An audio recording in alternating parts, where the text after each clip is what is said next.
Most people think that I'm too small to be a target, but small business is, shall we say, the easiest target for these attackers. They don't care that you're only a two-man business, that you've only got 20 clients. All of that information is super valuable to them. If we're not growing, you're not growing.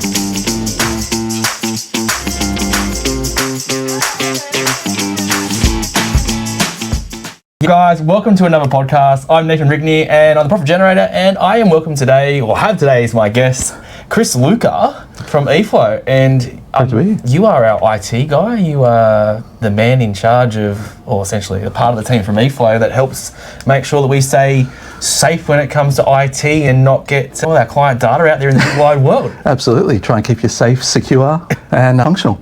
Chris, how long have you been in the IT game for? Look, been doing this 22 years now, so been around for a while. Yeah. Been, supporting all sorts of businesses, schools over that period. So it's been a bit of a journey. I reckon it's the biggest change in the last 20 years when it comes to IT. For business, look, there's been a few. Over that last 20 years, we've gone from most people having desktop computers in there to now everyone's portable. You've got everything on your phone, your laptop. But I think the AI shift that's coming, is started and is coming over the next 12 to 18 months, that's going to be equally as disruptive. So this is going to be like your third shift when it comes to absolutely really the landscape of it's totally changed. And there's going to be huge disruption, which is going to be cool. The reason I got Chris on today's podcast is because IT, particularly if you're in a professional services environment, IT is such an important part. And one of the questions I was asking Chris earlier was like, at what point should a business go out and say, hey, I'm going to take some of my revenue, and business is tough. At what point do you go, oh, you know what, I need someone in the IT space? Rather than trying to handle it all yourself? Yeah. So it varies depending on the business, obviously. Once you get to a stage where you've got a few employees on the books where you're not the only person, but really it's when you could be spending more time doing what you're good at, earning money, your core business. So any time that you actually get to the stage where you feel like that's actually taking up more time than it should is really a good place to start. But a lot of it comes down to risk and where you see the risk in the business. Anytime, especially in a professional services industry where you're holding client data, where you're dealing with perhaps financial information or sensitive information, you don't have to be very far into the business before you realise that you've got a lot of information there that if something goes wrong, it could cost you significantly. Oh, because it's reputation, brand. Yeah. You touched on to start with, it's like, hey, you find yourself doing something. And I've been victim of this where you start to try and solve a computer problem, and that's in layman's terms, right? And then before you know it, you've spent 3 hours on it and you still haven't fixed the problem. And in that time, I could have actually got someone in, I would have paid them obviously, but then I would have made that money back. That's exactly right. That remaining maybe 2.5 hours. Yeah, you lost half a day, and in doing that, you've lost half a day's worth of revenue. Where it might have cost you an hour's worth of revenue to actually get someone in that knows what they're doing. To just get it fixed up easily. But I think, for me, a lot of it is the reputational damage. You have something go wrong, your reputation's at risk. The cost to repair at that point in time is huge compared to protecting yourself and looking after yourself in the first place. And potentially even, like depending on what's gone wrong, it could cost you business in the long run, just from a regulatory point of view as well, like depending on what industry you're in. Oh, absolutely. So anyone who holds a tax file number, and possibly even under that AML structure now with anti-money laundering, those two combinations, you are what we call a mandatory reporter. So if we were to say, for example, we get hacked and all of our client information gets out in the big wide world, and there's a lot of money to be made on, even if you have a business with only, say for example, 20 contacts, right? Because what a hacker will essentially do is they will take that information and they will go and apply for multiple credit cards with each one of those person's details. So if you go, hey, we've got 20 contacts, each person can get 3 credit cards at $60,000 each, right? So 60,000 by 20. Now there'd be some magical number that's appearing on the screen now. But over $1 million worth of credit cards. Something like that. Maybe you are like a man. Maybe you should come into account. But if you look at that and you go, so simple. So I guess that really answers my question to start with. Even if you're a small accountant, like a small business, and you're probably an easier hack. That's a big thing. Most people think that I'm too small to be a target. But small business is, shall we say, the easiest target for these attackers. And these days, a lot of the ransomware, phishing, all of those sorts of attacks, for the most part, they're automated, right? Using AI, they're using the tools to fire out at thousands of businesses all at the same time. So They don't care that you're only a 2-man business, a 3-man business, that you've only got 20 clients.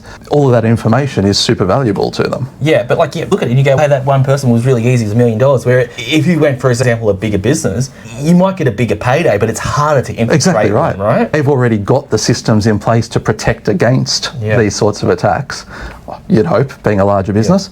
So they're a much more difficult target.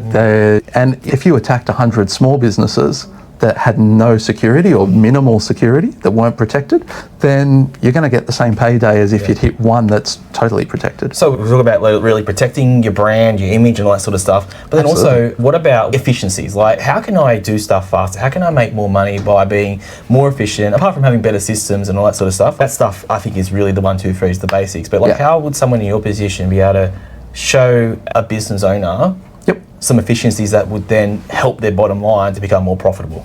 So to start off with, the fact that you're not spending the time working on it and you've actually got the time to make some money is definitely a big part of what we do.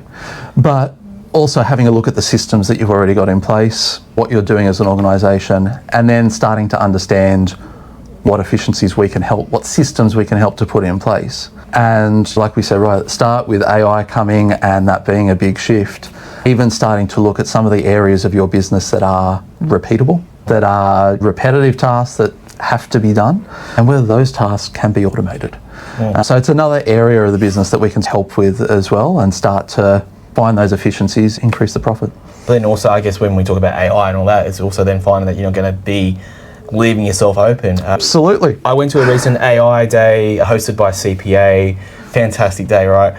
But it was amazing how many accountants were in that room that were using ChatGPT, which I love, but they were using a free subscription, right? Yep. And now a few of them were actually throwing in client information into these things. So it's one thing going, I'm going to skirt around it by using it for free and not put any client information in there, but it was just crazy. And if you really look closely, that almost becomes a mandatory data breach, doesn't it? Because you've actually fed client information into a system that you had no control over. That's right. And it was really funny because like when we were doing this stuff, I was speaking to an accountant and look, English wasn't her first language and that's okay. And I explained to her, I said, hey, look, you know what? Just get the paid subscription. And she laughed. Oh, I'm not going to spend money on that. Why would I pay for that? Oh, now, okay, paid subscription, we're talking about maybe, I think it's $35 a seat. But if AI can help you with being efficient and help that bottom line. But I very politely, I said, look, English was always a struggle for me. And I think it was also probably that ADHD, being a kid, the lights went on. And I was always very good at the math side of things, right? Hence maybe why I'm an accountant. But like, I said to her, look, even with me, right, English is my first language, but I will use ChatGPT, and by the way, the paid subscription, where everything is the paid business subscription, because the paid personal still is open source and still sends that information to build up. Exactly right. You really need that walled garden. You need that business subscription. So the walls went truly up. But I said, hey, look, even with me, like I dictate to it. I tell it what I want it to say. Sometimes I even write emails and then I say, hey, can you refine it? Can you draft it? Because my words just don't flow as beautifully as they should, as maybe when I verbalize something. So my communications have in the past come across fairly blunt, like I'm from Eastern Europe or something, right? Do it all the time now. Even similarly, English is my first language. I did reasonably well with English at school, but I will still run emails, proposals, letters through, I'm using the paid subscription of Copilot within our business, but run it through all of that to improve how it sounds, just to make it seem more professional, make it seem more friendly, and to make sure that the message is clear. So you got your AI out there, that's another way of efficiency right there, but it's being smart about the efficiency and understanding the rules behind it before you go using it. It's really important, and I think it is already a huge issue. Like you said, accountants throwing client data into open source free systems which are using all of your prompts, using all of your information to train the model, which means that given the right prompt, given the right information that someone else feeds it, your data is going to start being spat out to someone else. I know you're not an insurance broker, but I know, and this is another reason why you would have an IT business like yours on board, is that like when it comes to my insurance documents once a year, which by the way, they're here now, and Jason from your office has always done this for me. But when it comes to filling in the insurance documents on my cybersecurity policy, there's a lot of questions there in the past where I was like, how am I answering this? Don't really know. And you're guessing. Yep. Now I don't have to guess because I give you the documents and I hand it over. And we do that for you. Yeah, so here you go. You can do that for me. Yeah. Efficiency number one right there. Definitely. But then also, the other thing as well is that now the information I filled in with that cybersecurity policy for this year is 100% or close to 100% being correct. Whereas before there's probably some doubt. Now the problem with that is if I then had a claim, there could be an issue where, say for example, the insurance company says, you didn't answer that properly. Yeah. So and you can't go putting out there, oh, because I didn't understand. That's your own fault, right? Now at least you go, hey, I filled it in properly, and if you have a claim, it's going to get paid out. Whereas before they could go, how can I challenge it? Because the insurance company, a lot of people don't like insurance companies, but to their defense, I would say they want to know what they're insuring. Yeah, for what they're insuring you for. And if you haven't told them the full picture, they don't want to insure you. Exactly right. That, and they didn't take on board. Absolutely. And you look at it with the changes that we've made with you, but the changes that having an IT provider in there can make, it reduces their premium because some of the answers to those questions have changed. Yeah. If you haven't done that, but you've answered those questions and submitted it, their risk profile of you is totally different. It's not accurate. And so, yeah, of course they're going to look for a way to reduce their liability, reduce the claim, not pay out, because their risk profile is totally wrong for you. Yeah. So any other good efficiencies is what you guys bring really, and what's the big thing you think that's out there for businesses? I think, when it comes to IT? I suppose one of the other efficiencies that we can help bring to the table is that we're a bit more proactive with the management of your systems. So we can often identify issues before they become a problem for you. So just even in minimising that downtime and minimising that risk to you, just being able to solve things in the background, a lot of the time without you guys even really knowing that it's happened, that certainly helps as well. Yeah. So you put those things together, there's nothing worse if, say for example, your tools are broken and our tools being computers. I mean, I know that like when Xero goes down, it tends to happen this time of the year because they're doing a whole lot of updates and changes. Yep. It goes down and it's like, what are we going to do now? Now what am I going to do today? So yeah, keeping that uptime, making sure that you're actually able to remain productive is always really important to business owners. Yeah. Have you got, and with no names, but past experience of what you've seen in the last 20 years of being in the IT game, seeing small businesses, have you got like one of those stories that just stays in your head where it was like if only they did 1, 2, 3, this different? Oh, I've had so many. Throw us your best one. Look, we've had a business services events company in the past where they've opened the wrong email, ransomware their entire systems. They had their backup drives plugged into the server at the same time, so their backup drives got encrypted as well. Basically, they were, for all intents and purposes, dead in the water. Everything was gone at that point, so that was a rather scary scenario for them to be in. Yeah. That was one of the very few instances where actually engaging with the ransomware, with the attacker, actually produced some results. It's not something that we would ever recommend having to do again. I actually paid, this was back in the early days. When you say the early days? We're talking probably 10 years ago. Okay. So because the early days for someone else that's in their 50s could be quite long. Let's go. The early days of cybersecurity and the ransomware environment. The mouses didn't have cables, put it that way. Exactly. Yeah. But yeah, so that was definitely a rather scary couple of days for all involved. And it all comes down to people not understanding the importance of keeping things separated, of having those backups in place. We had the backup systems in place for these guys, but not following the protocol of actually having it not connected to the rest of the network. So do you think it just came back to laziness? Yeah, look, at the end of the day, everyone's busy. Yeah. So I'm not going to say it was laziness, it was there are other priorities in the business and it's not something that they were focused on. Yeah, if I go back in the day myself, a business that I used to work at a long time ago, I remember I was the person who was in charge of the backups. Yep. So what I used to do is, because I was the person that lived closest to the office, I used to walk to the office and I would keep all the backups for the office were at my place. Yep. But then there was one backup every day. Correct. For the day that would be in. You'd swap it out. And then the end of the day. And that's the thing, if you're swapping it out regularly, that's great. Yeah. All hell breaks loose, you've still got yesterday's backup. We used to have literally, I think it was about 10 1 terabyte hard drives, I think they were. And I'd literally just be like, take that up the office, and we just have labels on. Just your days of the week on there, and you just swap them out. And the best was because you had a 2-week period where you could go back and have a look at it. But now with backups, it's a lot easier now. You don't have to worry about it, especially these days. A lot of businesses are cloud first, so all your data is stored up in the cloud. So most of the time we just back up your Office 365 or your Google Workspace data directly to a isolated cloud provider, so it's not within the same ecosystem. And that happens generally 7-8 times a day. So we can go back to any point in time over the past 7 years at multiple points of time throughout the day if something goes missing, to be able to recover that information really easily. See, I don't even see that happen. It just happens. No, it just happens in the background. It's great. Yeah, no, it's fantastic. So, and look, we do test restores, and that's one of the big things with your backups is make sure that you're actually testing it and know that if something does go wrong, you can get the information back. Manage that process in the background and you don't ever need to worry about it. So it's a scary world out there though now. It is. There are lots of risks out there. It doesn't have to be scary.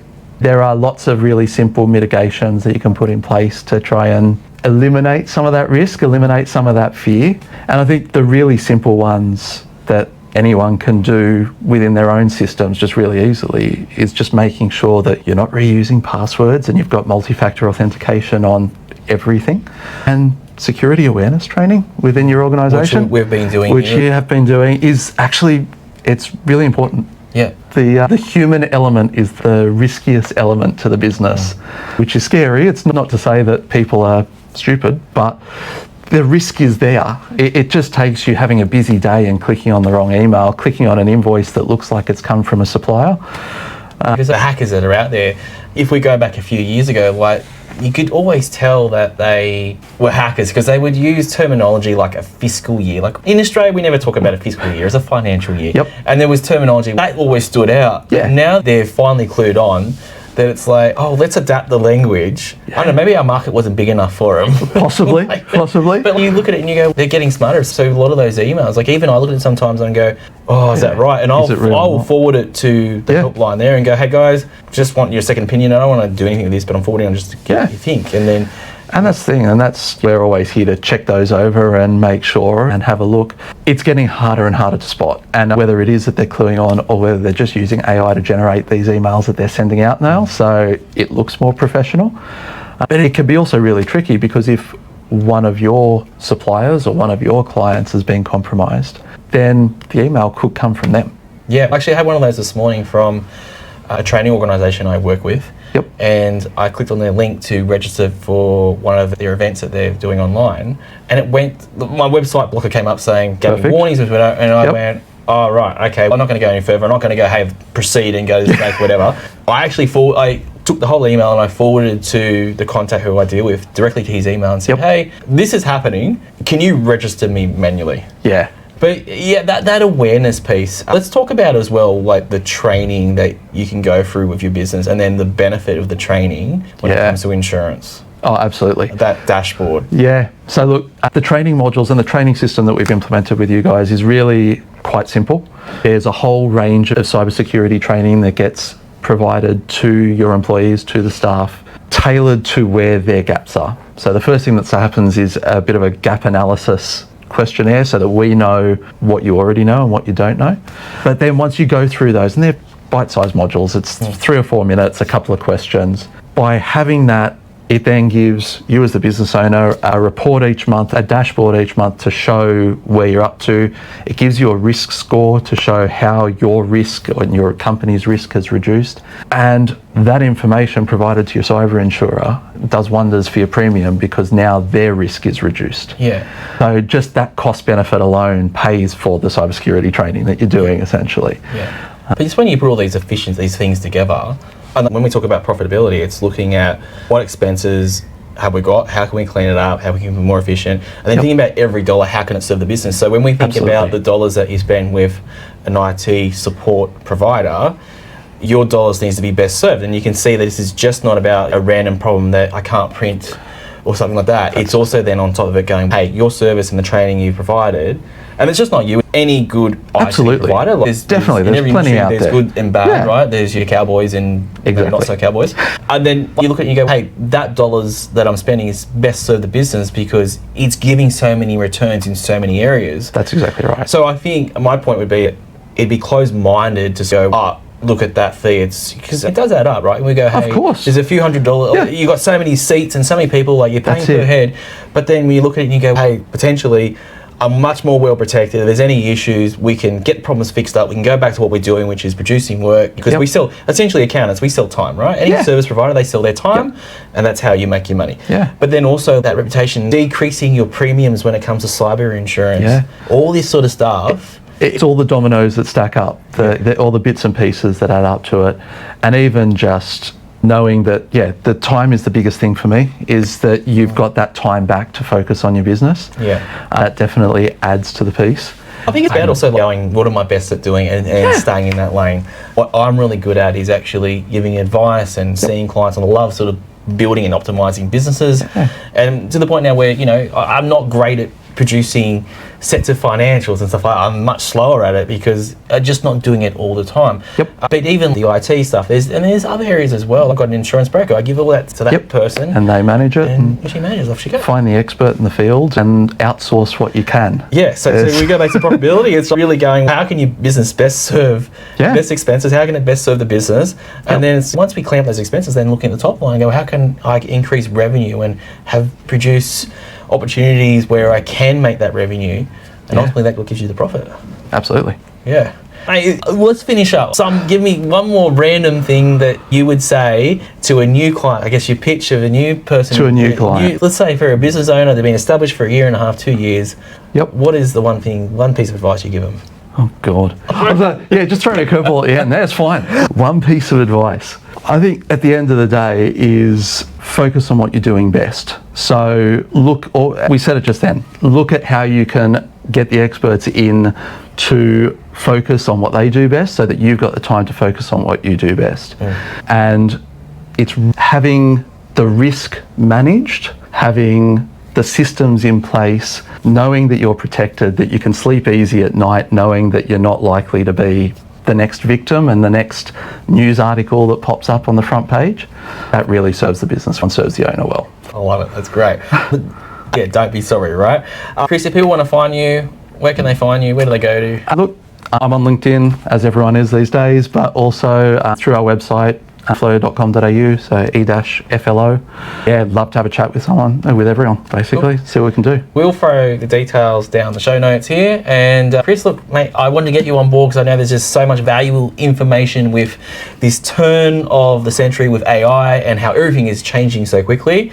If you don't have IT as one of your top pieces of infrastructure where you're actually thinking about it and looking at it, you possibly could be struggling later on down the track. You could be left behind. So, definitely. All right. Thanks so much, Chris. No worries. Appreciate your time. Thank you.